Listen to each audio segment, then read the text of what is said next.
সিনেমার নায়ক যতই গরিব হোক, নায়িকা জড়িয়ে ধরলে বিদেশে নাচতে যাবেই।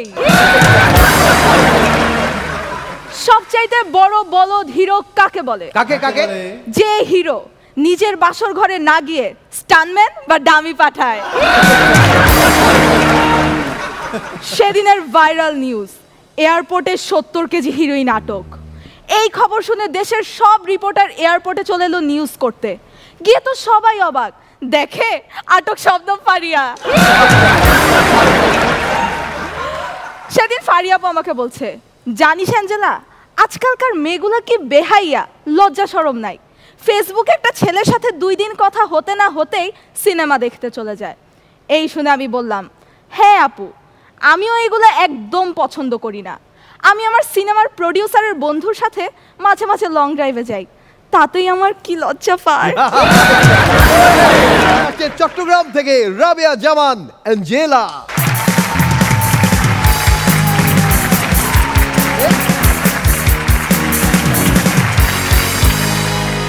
হাসো 7 জমে গেছে, সবাই বলছে ধামাকা। আজকে হাসর মঞ্চে আমি বাংলা সিনেমার নায়িকা। সিনেমার নায়ক যতই গরিব হোক, নায়িকা জড়িয়ে ধরলে বিদেশে নাচতে যাবেই। সবচাইতে বড় বলদ হিরো কাকে বলে? কাকে কাকে? যে হিরো নিজের বাসর ঘরে না গিয়ে স্টানম্যান বা ডামি পাঠায়। সেদিনের ভাইরাল নিউজ, এয়ারপোর্টে 70 কেজি হিরোইন আটক। এই খবর শুনে দেশের সব রিপোর্টার এয়ারপোর্টে চলে এলো নিউজ করতে। গিয়ে তো সবাই অবাক, দেখে আটক শব্দ ফারিয়া। সেদিন ফারিয়া আপু আমাকে বলছে, জানিস অ্যাঞ্জেলা, আজকালকার মেয়েগুলা কি বেহাইয়া, লজ্জা শরম নাই। ফেসবুকে একটা ছেলের সাথে 2 দিন কথা হতে না হতেই সিনেমা দেখতে চলে যায়। এই শুনে আমি বললাম, হ্যাঁ আপু, আমিও এগুলো একদম পছন্দ করি না। আমি আমার সিনেমার প্রডিউসারের বন্ধুর সাথে মাঝে মাঝে লং ড্রাইভে যাই, তাতেই আমার কি লজ্জা পায়। একদিন পাসপোর্টের ফর্ম ফিল আপ করতে গিয়ে খুব বিপদে পড়ে গিয়েছিলাম। ফর্মের এক জায়গায় জিজ্ঞেস করা হলো, আবেদনকারী বিবাহিত, অবিবাহিত নাকি ডিভোর্সি? আমিন ভাই, আমি অনেক চিন্তা করে লিখলাম 3টাই। আমি একটা কথা বলার টিয়া পাখি পুষতাম। আমি যখনই ঘরে ঢুকতাম, টিয়া পাখিটা আমাকে দেখে বলতো, হাই হিরোইন। যখন আমি ঘর থেকে বের হতাম, টিয়া পাখিটা আমাকে বলতো, বাই হিরোইন। একদিন আমি মেকআপ ছাড়া ঘরে ঢুকেছিলাম, টিয়া পাখিটা আমাকে দেখে বলল, চোর চোর চোর।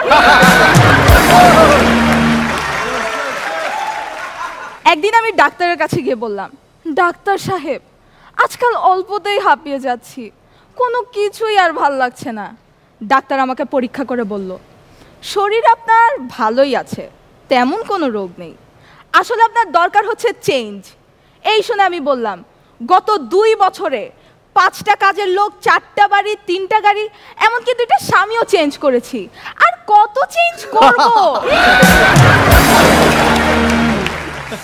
একদিন শুটিং শেষে ডিরেক্টর সাহেবকে বললাম, স্যার, আপনি যে কস্টিউমগুলো দিয়েছিলেন, ওইগুলোর মধ্যে থেকে ওই লাল কানের দুলজোড়া আমার খুব পছন্দ হয়েছে, ওইগুলো রেখে দিতে চাই, টাকা দিতে হবে?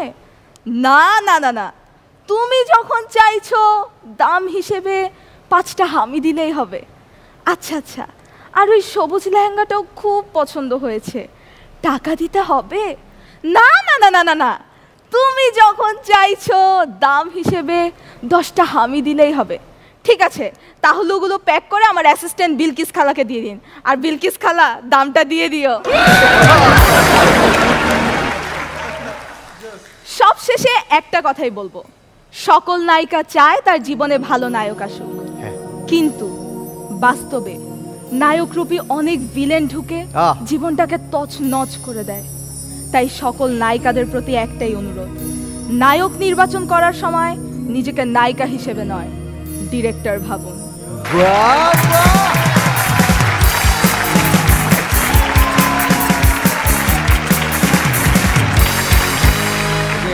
শুরুতে কি নায়িকা বলবে? অ্যাঞ্জেলা, তুমি আমার ওয়েট জানলা কিভাবে? এটা তো একটা খুব গোপন জিনিস। গেস করেছি। ইটস নাইস, ভালো ছিল, বেস্ট অফ লাক। ওজন ওজন কত? আমি মিস করে গেছি ওজন কত? 70 কেজি। 70 কেজি, তাই? কি মিল! ওকে, তুষার ভাই। ভালো ছিল, রিল্যাক্স ছিল পারফরমেন্সের সময়, খুব ভালো ছিল।